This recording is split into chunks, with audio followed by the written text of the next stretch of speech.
The plane touched down safely, passengers applauded, families reunited at the gate. But deep in the cargo hold, the black box kept recording. It captured something impossible, something that should not exist. The flight that landed was not the flight that took off. Before we dive in, what time are you listening? Where are you from? Drop a comment below and tell me. And please like and subscribe for more videos like this. Captain Michael Rhodes had flown commercial aircraft for 23 years without incident. He prided himself on routine. Every pre-flight check followed the same pattern.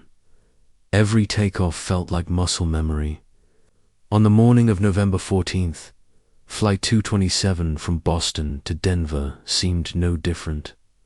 312 passengers boarded. The manifest was verified twice. Rhodes shook hands with his co-pilot, Janet Osman, a sharp woman with 15 years of experience. The flight attendants completed their safety demonstrations. Everything proceeded exactly as it should. The plane lifted off at 6:42 in the morning.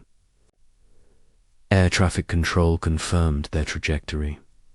Weather conditions were perfect. Clear skies stretched across the entire route. Rhodes set the autopilot and leaned back in his seat. He had made this exact flight 237 times. Before, Osman poured coffee from a thermos. They discussed the upcoming holidays. Nothing felt wrong. Nothing felt unusual. The flight should have taken 3 hours and 55 minutes. It always did. But 40 minutes into the flight, something changed.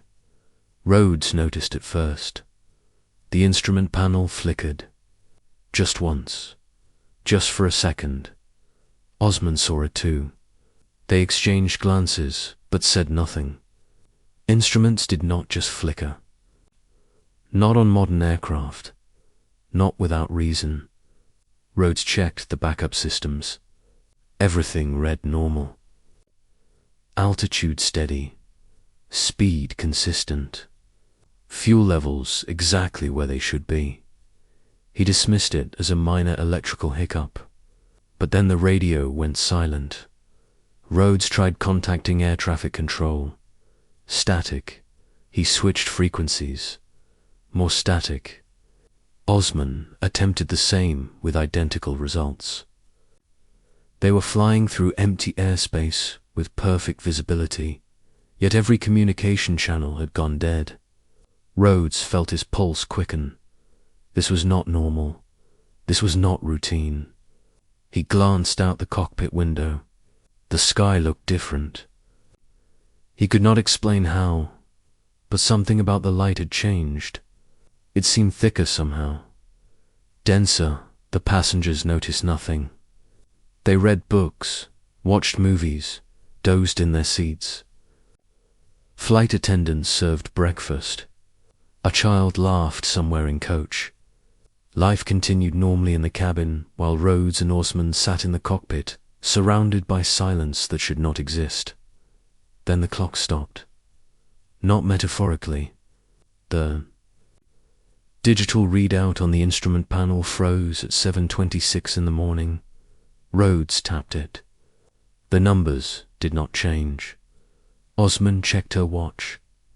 It had stopped too. Same time, 7:26. Rhodes made a decision. They would continue. On course. What else could they do? Turn around to where they had no radio contact, no way to request guidance. The plane flew smoothly. All systems functioned. They would proceed to Denver and report the anomalies upon landing. It seemed like the only rational choice. But as the minutes passed, or what should have been minutes, Rhodes began to notice other irregularities. The fuel gauge had not moved at all. They should have burned through a quarter tank by now, but the needle remained exactly where it had been at takeoff. Osman opened the cockpit door and asked a flight attendant what time it showed on her phone. The attendant checked and said 7:26. Osman asked her to check again in 5 minutes. The attendant returned, confused, saying her phone still read 7:26. She thought her battery had died, but the phone showed full charge. Other passengers were beginning to notice too. Watches had stopped. Phones frozen. A man in business class stood up and demanded to know what was happening. The flight attendants tried to calm everyone, but fear was spreading like wildfire through the cabin. Rhodes knew he had to make an announcement. He picked up the intercom, his hand shaking slightly. He told the passengers they were experiencing technical difficulties with their electronics, but the plane itself was operating perfectly. They would be landing shortly. Please remain calm and seated. It was a lie, but a necessary one. Panic on an aircraft could be deadlier than any mechanical failure. He set down the intercom and looked at Osman. Her face had gone pale. She was staring at the window. Rhodes followed her gaze and his blood turned to ice. The clouds outside were not moving. They hung suspended in the sky like painted scenery. The plane was traveling at 560 miles per hour according to the instruments. Yet the world outside remained perfectly still. Rhodes felt reality tilting. This could not be happening. It defied every law of physics, every principle of aviation he had ever learned. Osman whispered that they should begin descent procedures. Maybe landing would break whatever impossible thing was happening to them. Rhodes agreed. He had no better idea. He began the descent protocol. The plane responded normally. Nose dipped. Altitude decreased. The instruments showed everything functioning as designed.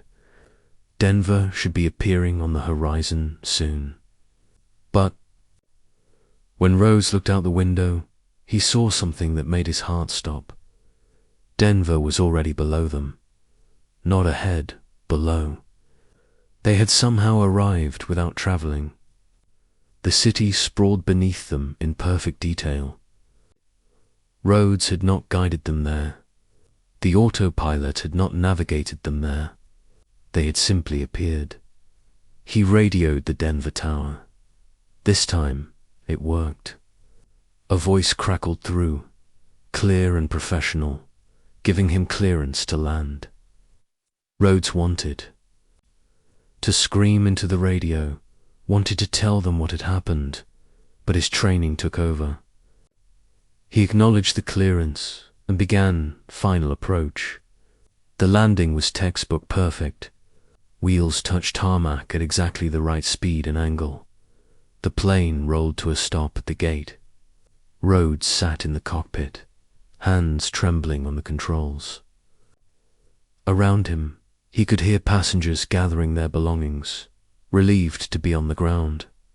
They had no idea.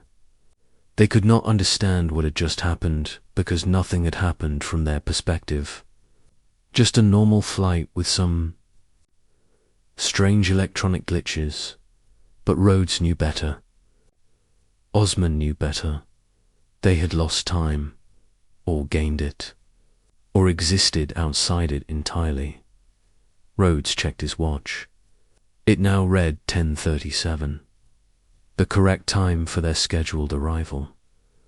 As if the last 3 hours had happened normally. As if they had flown a standard route at standard speed. But Rhodes remembered every impossible second. The frozen clocks, the motionless clouds, the instant arrival. He and Osman deplaned in silence. They said nothing to the passengers, nothing to the crew. What could they possibly say? The airline conducted routine post-flight procedures. Everything checked out. Fuel consumption matched the flight distance. Black box data would be downloaded and reviewed, but that was standard. Rhodes went home that night, unable to sleep. He kept replaying the flight in his mind, searching for rational explanations that did not exist. The next morning, he received a call from the airline's head of safety. They needed to see him immediately. Rhodes drove to the office with a sense of dread building in his chest. He was escorted to a conference room where 3 officials sat with laptops and printed documents. Spread across the table, they asked him to sit down. One of them, a woman named Patricia Holbrook, pushed a stack of papers toward him. She said they had reviewed the black box data from Flight 227. Rhodes nodded, waiting. Holbrook asked if anything unusual had occurred during the flight. Rhodes hesitated. How much should he say? He decided on honesty. He described everything: the flickering instruments, the dead radio, the frozen time, the motionless clouds, the instant arrival in Denver. The officials listened without interruption. When he finished, the room fell silent. Then Holbrook turned her laptop around so Rhodes could see the screen. It showed the black box audio recording. The timestamp began at takeoff, 6:42 in the morning, but the recording did not end when they landed at 10:37. It continued. Rhodes leaned forward, confused.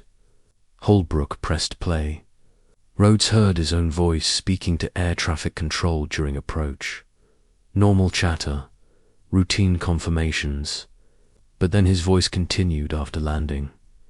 He heard himself talking to Osman about things they had not discussed, planning a route they had not flown. The recording went on for 17 hours. 17 hours of a flight that had taken less than 4.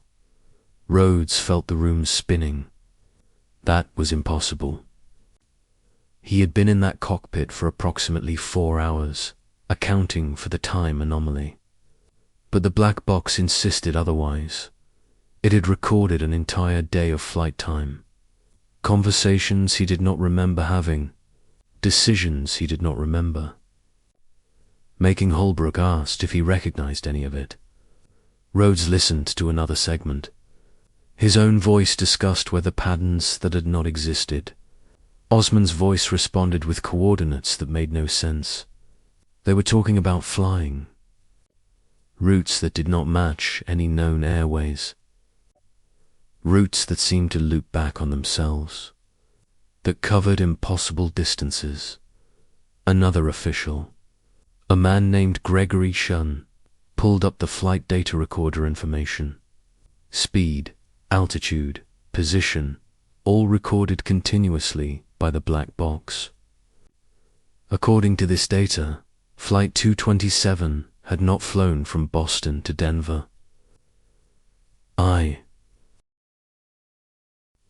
It had flown from Boston to a point 700 miles over the Atlantic Ocean, then to a location in northern Canada, then to somewhere over the Pacific, then finally to Denver. The plane had traveled 63,000 miles in the time. It should have traveled 2,000, at speeds that would have torn the aircraft apart, following a path that made no logical or physical sense. Rhodes stared at the data. This was not a malfunction. This was not instrument error. Black boxes were designed to be infallible. They recorded truth, no matter how inconvenient. Yet the truth they had recorded was impossible. Rhodes asked about the passengers. Had anyone reported anything strange? Holbrook shook her head. Every passenger they interviewed said the same thing. Normal flight. Some electronics malfunctioned, but otherwise unremarkable. 3 hours and 55 minutes from departure to arrival. Exactly as scheduled. But the black box told a different story. It told of a plane that had flown for 17 hours through airspace that should not exist. Chun brought up another file. The cockpit voice recorder had captured something else. In the final 3 hours of the recording, the hours that Rhodes had no memory of, his voice changed, became flat, emotionless. He spoke in technical language, describing phenomena that had no names. Osman's voice did the same. They discussed navigating through something they called voids. They mentioned other aircraft, flights that had disappeared decades ago, airlines that no longer existed. Chun played a segment where Rhodes's recorded voice calmly stated they were passing Eastern Airlines Flight 401, which had crashed in the Florida Everglades in 1972, that they could see the passengers through the windows, that everyone looked peaceful. Rhodes felt bile rising in his throat. He had not said that. He had not seen that. But his voice on the recording was unmistakable. Holbrook leaned forward and said they needed to understand what happened. Rhodes laughed bitterly. He said he had told them everything he remembered. If the black box recorded something else, then either the black box was wrong or his memory was wrong. But black boxes did not lie. Chun asked if he had felt tired during the flight, drowsy, disoriented. Rhodes thought back. He had felt normal, alert, present, until the instruments flickered, until time stopped, until reality bent. The meeting ended with more questions than answers. Rhodes was placed on administrative leave, pending investigation. Osman received the same treatment. The airline kept the incident quiet. No press releases, no public statements. Just a routine review of flight data, nothing to concern passengers or the media. But Rhodes could not let it go. He contacted Osman privately. They met at a coffee shop far from the airport. She looked as haunted as he felt. They compared memories. Every detail matched. The flickering panel, the silent radio, the frozen time, the impossible arrival. But neither remembered anything from those missing 13 hours that the black box had recorded. Osman had done research. She told Rhodes about other incidents, flights that had disappeared and reappeared, aircraft that had landed with everyone aboard aged differently than they should have. A plane in 1954 that vanished and landed 30 years later with all passengers still alive, unaware any time had passed. Most of these stories were dismissed as urban legends, but what if they were not? What if there were places in the sky where normal rules did not apply, where time moved differently, where aircraft could slip through cracks in reality itself? Rhodes wanted to dismiss it as nonsense, but he had lived through something that should not exist. His voice was on a recording, discussing things he had never seen, traveling routes he had never flown. The black box did not lie. It recorded 17 hours of impossible flight, which meant those hours had happened somewhere, somehow, just. Not in the reality that Rhodes and his passengers had experienced. Two versions of the same flight existing simultaneously. One normal, one impossible. The black box had recorded both. The investigation dragged on for months. Experts examined every component of the aircraft. The black box was tested and retested. The data never changed. 17 hours, 63,000 miles, routes through impossible airspace, conversations about things that could not be. Yet the plane showed no unusual wear. The fuel consumption matched a normal Boston to Denver flight. Every passenger and crew member except Rhodes and Osman remembered only a routine journey.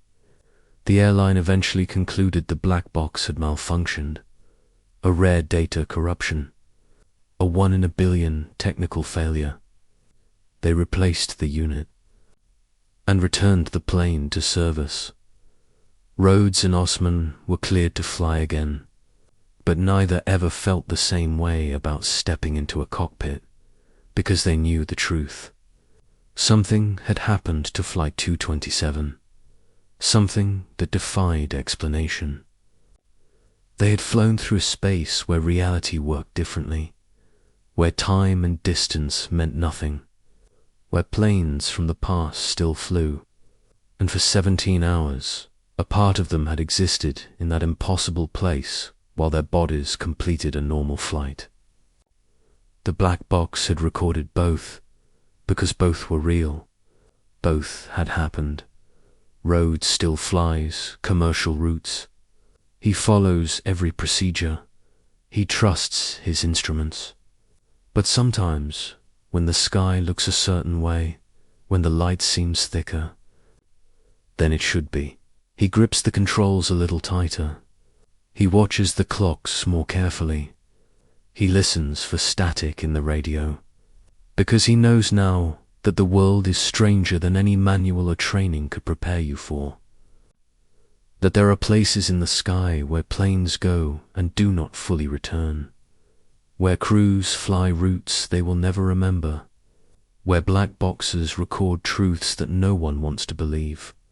The black box from Flight 227 sits in a storage facility now, labeled as defective, filed away with other anomalous equipment that could not be explained.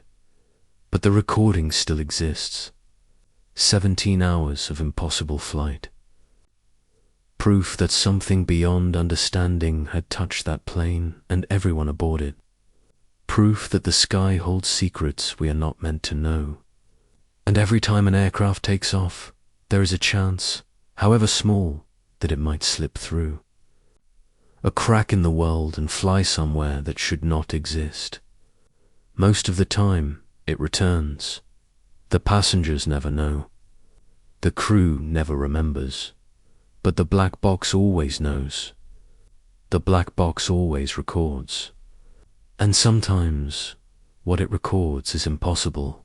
So, if you liked this video, please like and subscribe for more videos like this.